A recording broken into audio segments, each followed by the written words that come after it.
people do have lasting marks that stay with them. One thing that I want to point out that Melissa talked about is infertility, right? Due to what happened to her as a child, by permission by her parents and the this gentleman, she can not have children, right? And so that's something that is a lasting thing for her, right? So I want to add that how we also can advocate if we are not a professional, if we're not in these certain spaces, we can listen. Right? Her being able to tell her story is so important for her to get that out and release that. So that's also ways that we can show up for each other. Yes, Discover You and the Rock Center for Youth Development, we have direct services that we work with students in middle schools and high schools to help teach them resilience skills, courage, confidence, and connection. And we also have training opportunities for adults that work with youth. So we have information on the back table. Feel free to take some and connect with me afterwards.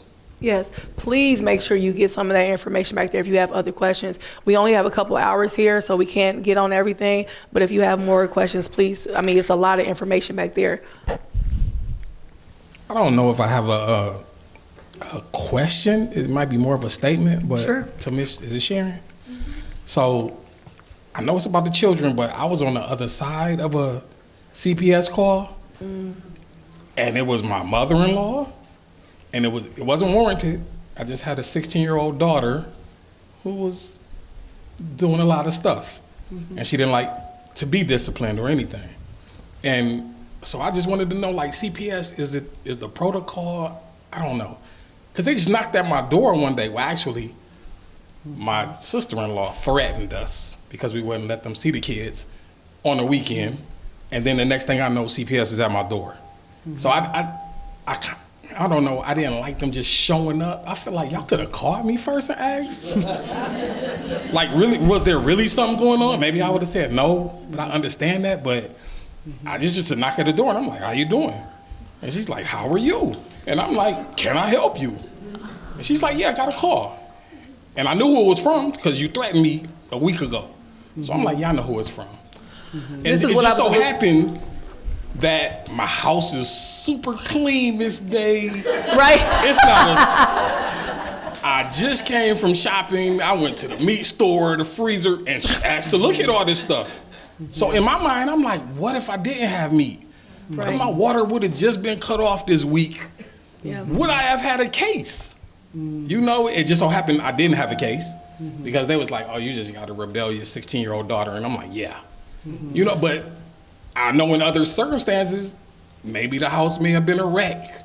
Maybe they didn't have food. Maybe the water was off just for one day.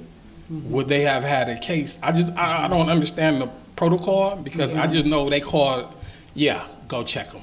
Well, this is what I was alluding to earlier, that other side of it, right? And maybe some things to do to intervene in between. But go ahead, Sharon, if you want to respond. Absolutely. So first, let me say I'm so sorry that happened to you guys. I am. Unfortunately, CPS can't see beyond the call, and their goal is child protection services. So this likely, after meeting with you, your case was immediately closed out. Or no, it wasn't even a case. The investigation was immediately closed out and moved on, and you could even follow up with that worker and they would have told you that. Unfortunately, Fortunately, they do have to respond because not all the calls turn out like yours. And the goal is to keep children safe. So I can tell you there are protocols, though, for false reports. Just so you know. People do weaponize it. On the books law, if it is a malicious report, it's 93 days in jail. Don't ask me why I know these, and don't ask me why I know. Well, I'll tell you, I just did a mandated reporter training today, but it's all fresh. But there are penalties for malicious reporting. So that absolutely can, if you wanted to explore that, you could do that. You could actually reach out to them. They show up. If it's done falsely for the purpose of malicious intent, ideally, when you are a mandated reporter, the idea is that it is a good faith. It does not have to be substantiated. But if you can prove based on your interactions with your mother-in-law and your sister-in-law, if you can prove that those interactions, rose to that level, you absolutely could, pursue that. You could. So and just since we talk about the penalties, there is also, if you are a mandated reporter and you refuse to report, there is also a penalty for that. Generally, those things aren't discovered until, like I said, child abuse is private, child death is public. Yeah. And so when those things, they want to look for where was the breakdown. Yeah. So. Thank you. Go ahead. Speak to that a little bit. Please. So from a law enforcement perspective here, so we very much team up with CPS on cases and co-investigate. So I can understand the concern on it. She made the great point on the first concern, number one concern to begin with, is going to be the child. So we only have that information that's in front of us. And so sometimes it is safer to just show up, because if we call ahead or call, you go get that meat. We just telegraph the move that's coming. So everything is put away. The parent looks at their child and says, you don't say a word at this, and things are a lot different. So I hate to put it this way, but it's almost like the element of surprise to go, hey, this is what would be a natural environment. Hey, this is what we're here for. But she also mentioned that if it's malicious, we look at that too. Unfortunately, we do see a lot of that. You might see, from my experience, divorced parents going back and forth because they don't agree how the child is raised there. So in their eyes, it's abuse. We initially have to take it as it could be abuse. So we need to look at it and go, is it or isn't it? There are times it's reported out of legitimate concern, other times not. In those cases, that would be something that would be referred to a prosecutor's office for review. I will say it can be very hard to prosecute, to prove that, because it might be one of those things where in our mind's eye, or in yours in that case, in your case specifically, you really know that it was malicious, say. To prove that beyond a reasonable doubt in court is another level that we might just not be able to reach. We would try and gather what we can for it, but it just might not get there. So it's not a personal thing. It's just how the system kind of works in that respect, I would say. Yeah. And that was like 7 years ago. So it seems so fresh.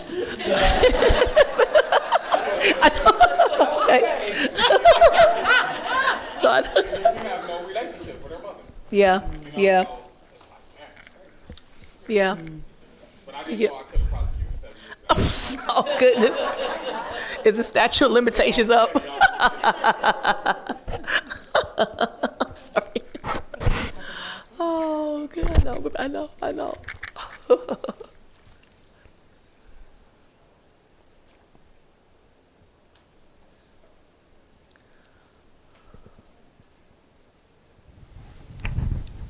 I just wanted to know everyone's job title, because when you said law enforcement, I was trying to figure out everyone's title in my head, and I had you all wrong. So I'm just curious to know, what everyone's title is in relation to this topic. So normally, just to say, normally we don't do that because we want people to hear it from a very organic way. Because what happens is that if you would have known that he was a law enforcement officer from the start, you would have viewed everything he said from a different lens as opposed to receiving it as it is. But since we've already finished the conversation, we will go ahead and do that if you all are comfortable with doing that. Well, I'm a mom. That's where most of my experience comes from. But I'm also a clinical social worker, and I've been in this field for over 20 years. So I'm a dad. I am a detective sergeant that does all types of investigations. Unfortunately, the bulk of them for years was child physical and sexual abuse. Yeah. So I'm also a mom, and I am a foster care recovery coach and the board chair at River Jordan. Thank you. I don't know if you guys can tell, I'm not a professional. That's okay. So my qualifications is I have been a child the most recently. Yeah, so the most recent. Don't rub it in, okay, Street? No, I'm kidding. I'm kidding. Go ahead, Sharon. The most recently. I am a wife and a mom and a pastor, co-pastor, and I am also a child abuse prevention education director for the CAN Council in Bay, Saginaw, and Huron counties. Thank you. I'm a wife and a mom of all things as well, but during the day I'm a behavior analyst, and I've worked in the school systems as well with juvenile delinquents. I am a father too, and a husband. I'm the director at the Midland Child Advocacy Center. Prior to that, I was a director at the Community Center, and then worked for the Y in the inner city of Chicago. So a lot of experience in the nonprofit world, almost 30 years. Yeah, awesome, thank you. Any other questions? Yeah, we have a question up front. No, this gentleman right here. Yep. Yeah, hi, my name's Stephen. First of all, I appreciate all of the input from all of you tonight. Years ago, I worked in child protection after hours, and my job was to answer the phone anytime from 10 o'clock in the evening till 6 or maybe 8 in the morning. And I can remember a couple of instances where I got a call and from the police station. This was in another state, so no revelations here. But my job from the police station, they'd say, "Well, come, we have a child you need to come pick up." And part of the job was to find a foster, respite care for like 3 days, which people had signed up, they'd qualified and gone through the vetting to do that. And so I would pick up the child. In one case, a couple of cases, actually, an infant at the police station. And it still kind of sticks with me to this day, that just to kind of, because I thought a lot about in the course of doing that, and not the least of which, and I heard from the police report, well, this is why the child's here to some extent. And I believe the mother had been arrested for variety of drug-related citations, whereas she was not capable of looking after the kids. So my question is, and there's a lot of caregivers in this room, whether you're a parent, a mom, a dad, a teacher. I'm also a teacher for a lot of different levels, and I've heard about anxiety tonight too, and I know we're about to embark, or we're in the midst of rather high anxiety as a country. So it kind of gets compounded. My question in terms of taking care of the caregivers, you all have jobs, and how you do that. What do you do just in an organic level? When you come home, other than maybe having a beer or that which is a valid way to do it if you don't overdo it. Everything in moderation is what my dad used to teach me. I didn't always follow it, but how do you take care of yourself as a caregiver? And again, this child protection after hours job is probably one of the more challenging jobs I did.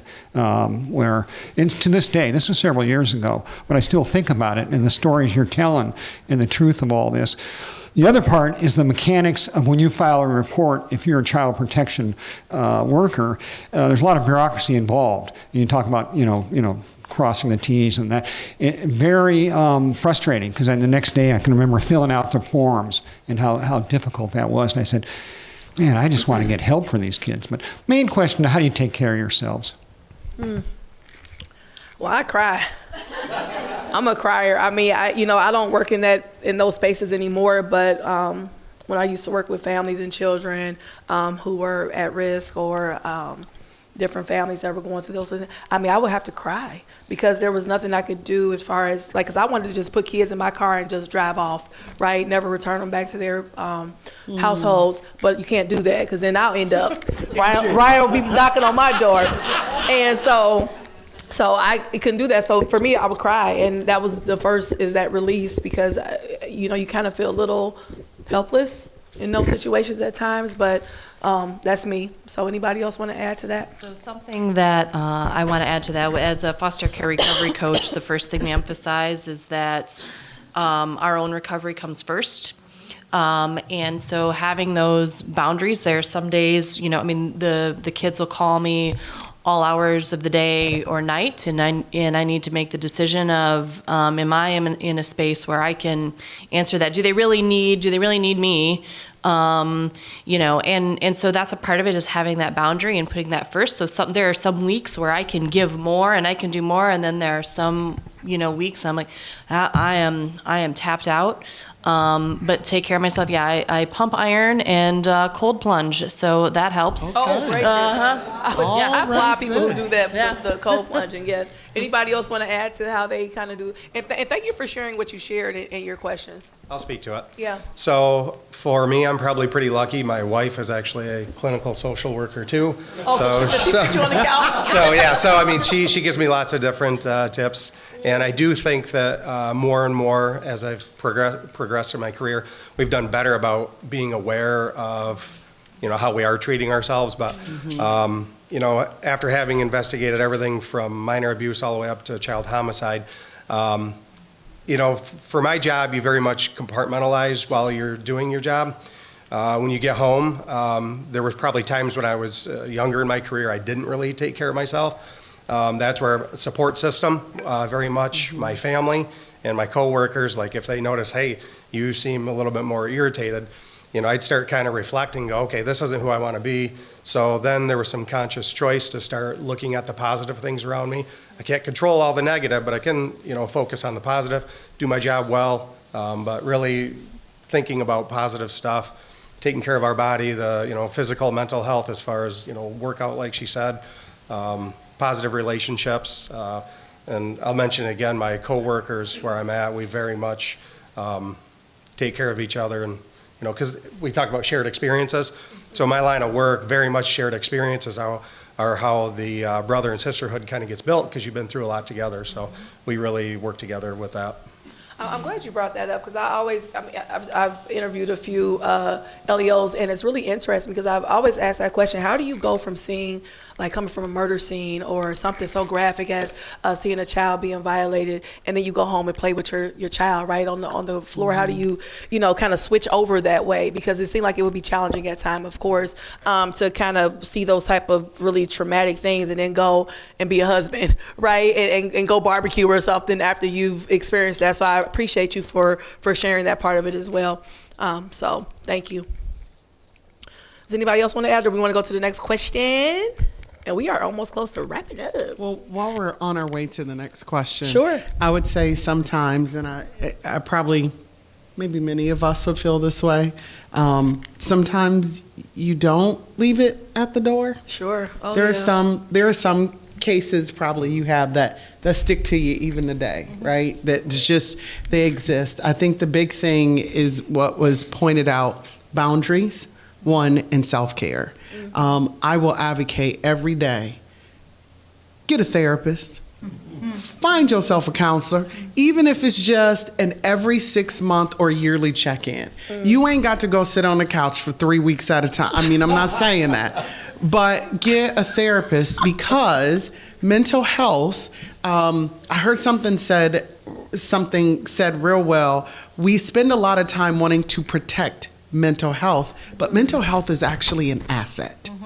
It's something that can work for us. We don't need to be protected from it. When we protect ourselves from it, it doesn't allow us to build resilience. When we use it as an asset, something that works for us, we figure out ways to become resilient. Part of our training allows us to hear some of the stuff we hear and see some of the stuff we see, and it not stick to us like Teflon. I mean, and a lot of that's training, right? Stay educated about what it is that we do. Everything's ever changing. Yeah. So staying educated, not getting stuck in a rut. It's super easy to get stuck in a rut. It's also easy to listen to the noise, you know, do this instead of this. And so keeping your brain clean as possible. Absolutely. Of course, lifting weights and having a beer once in a while. But stay educated. All right. Yes, For thank sure. you. Any other questions or comments? Pause with intention. There are times that I will come home, like if I would come home from work and it had been a particularly challenging day, I might actually just sit in my car for a good 5-10 minutes. And let me just tell you, I think that probably a lot of you out there can relate. If your significant other is sitting in the car after they get home from work or some high emotional situation, do not knock on their door, open the door, ask them what they're doing, give them their space. Let them have that time to switch gears, or you might not really like what you see on the other side of that car door. Yeah, thank you for that. Kim, did you have a question? I know you had your... Paul and I are in the okay. So we can hear you. We have a son that has, I don't even, if 10's the highest aces, he was given to us at 5, and he's probably got all 10, all of that. So I was hoping to come tonight to hear, I always am looking for ideas of things I can do, and I appreciate all the background, but I'm in the trenches, man. And I need, I need solutions. And we read all these books. Everybody gives us these books like this one, The Deepest Well. Don't know if you've read it. It talks all about what you just talked about tonight. Not one solution in here. It's like, okay. So here I took on a foster child and have had him for 15 years, and it's difficult. The reality is it's difficult. And he's doing fine. I'm not going to say great, but he's doing fine. So solutions are what we need. So like if you're telling us to go out and be foster parents, and if you're telling us to be a case manager, we need armor, man, and we need solutions, and we need all of that. I mean, because we took it on, but we need solutions. And in fairness, our case may be somewhat unique because all of his adverse childhood experiences happened in the first 5.5 years of his life, and then he joined our family. And we were not well equipped to deal with it. We've studied it, just like this book really helped us identify the problems and his toxic stress and his fight or flight responses that had developed in those first 5 years of life when so much brain development's going on. What we're trying to do is help him and ourselves find a positive path forward so that those aces don't continue to influence his daily life. And we're looking, if you have any suggestions, please come and talk to us afterwards. I would definitely start with Sarah Humerhouse is all the way in the back. She is the director of the Foster Families Navigation and Resource Center. If you need a bulldog who will advocate for you as parents and for your sweet boy, she is your bulldog. She is standing in the back. Raise your hand. I'm sorry, I did not mean to take over that, but I'm just saying. She is right. I mean, just a wealth of resources for support for you and your son. Yeah.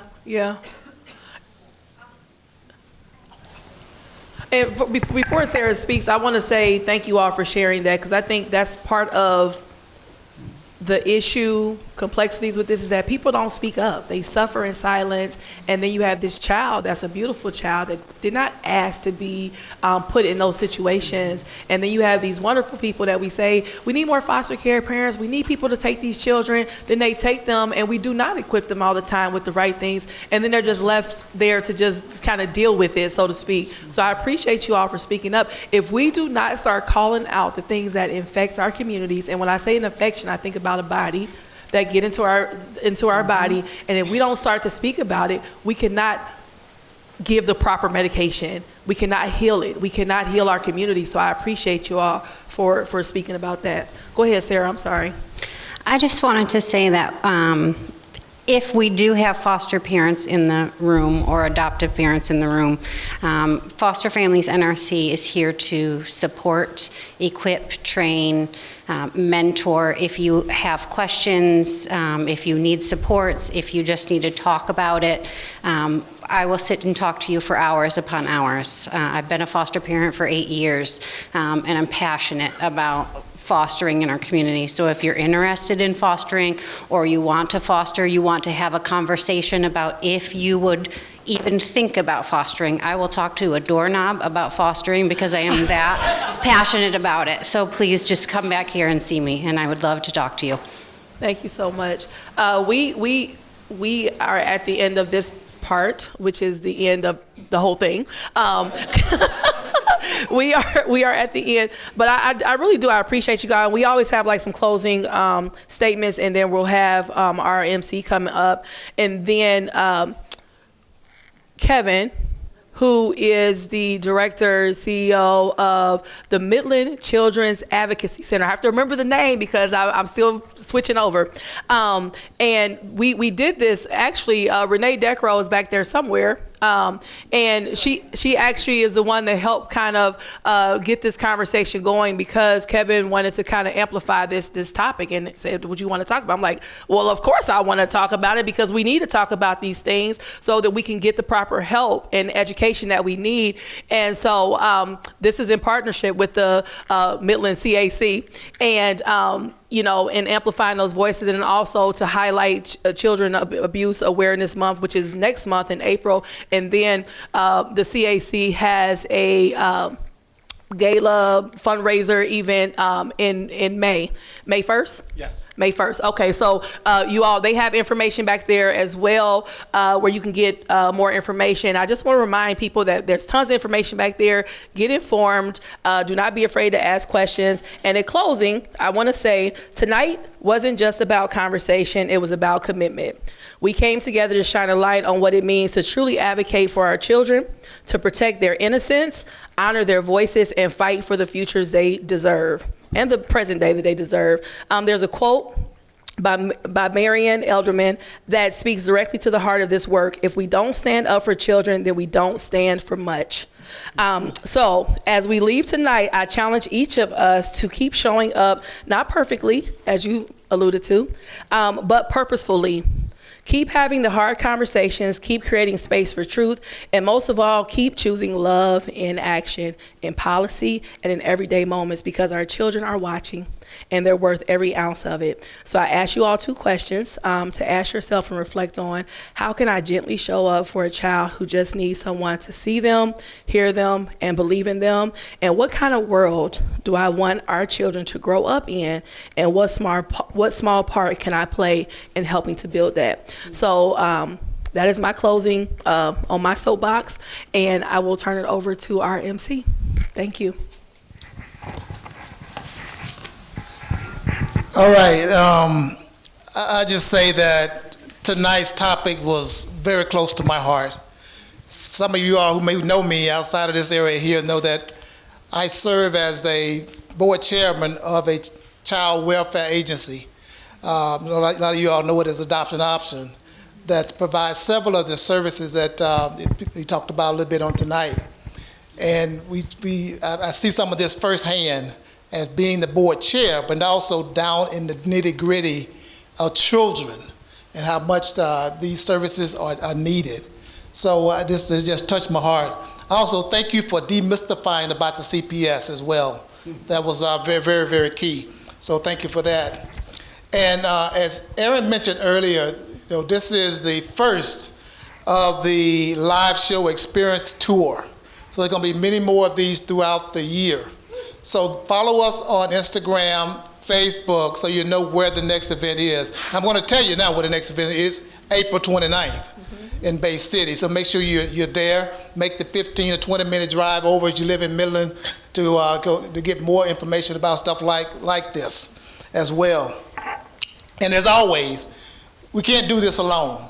Aaron recognized some people earlier who helped out starting with this. Always partnerships, and we need those partners. Partners like the Midland Area Community Foundation, the Memorial Presbyterian Church, the Midland Area Cultural Awareness Coalition, and the Midland Children Advocacy Center. And we have one more person. Wave your hand back there. Not Carrie, but you.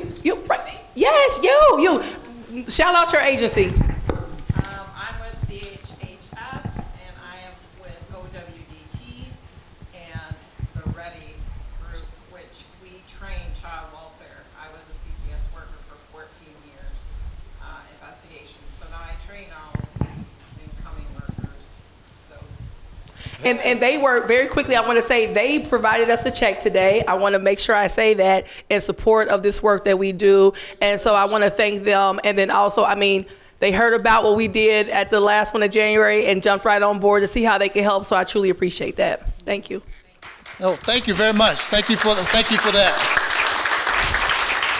You know, and also, just look at this venue. I know, isn't it beautiful? Venue 63, man, this is very, very, very, very nice. So thank you very much for partnering with us to have this show here at the venue tonight. And the panelists, give them a hand. Thank you. And I always like to just call their names just so that you all can hear them again. I don't give last names, but we want to call their first name with Kevin, Jen, Sharon, Shree, Debbie, Ryan, and Sarah. Just thank you all. Thank you all so much. For being so honest and sharing a wealth of information that you do have, including all these stats that come along with sharing. I know. And also to the audience. Yes, thank you. Thank you. Thank you very much for your attendance. It would not be what it is without your participation, and we thank you for that. So give yourselves a hand as well. And to the Breaking Bread Village team, you see several people walking around here that's doing things. You may not recognize them, but I'm not going to ask them all to stand, but just wave your hand and let them know that's who you are, and we thank you very much, team. Do it with some enthusiasm. Be excited. And I would ask to make another announcement that at the back table, there's a lot of information back here, by the way. Make sure you visit those tables. But at the merchandise table for the Breaking Bread Village, there is a thing called a passport. If you haven't stopped by that table, stop by to get your passport to show that you were present here tonight, and we'll be collecting that. We'll be getting passports at other events as well, and there will be, I think, a prize somewhere down the line. So thank you very much for that. Make sure you stop by the table. And lastly, I think there's still some food left back there. Please. There's some the donut and cheesecake. Make sure you stop by the table right in the back and take care of that as well. And lastly, make sure you be safe getting home. And thank you very much for coming out tonight. Yes.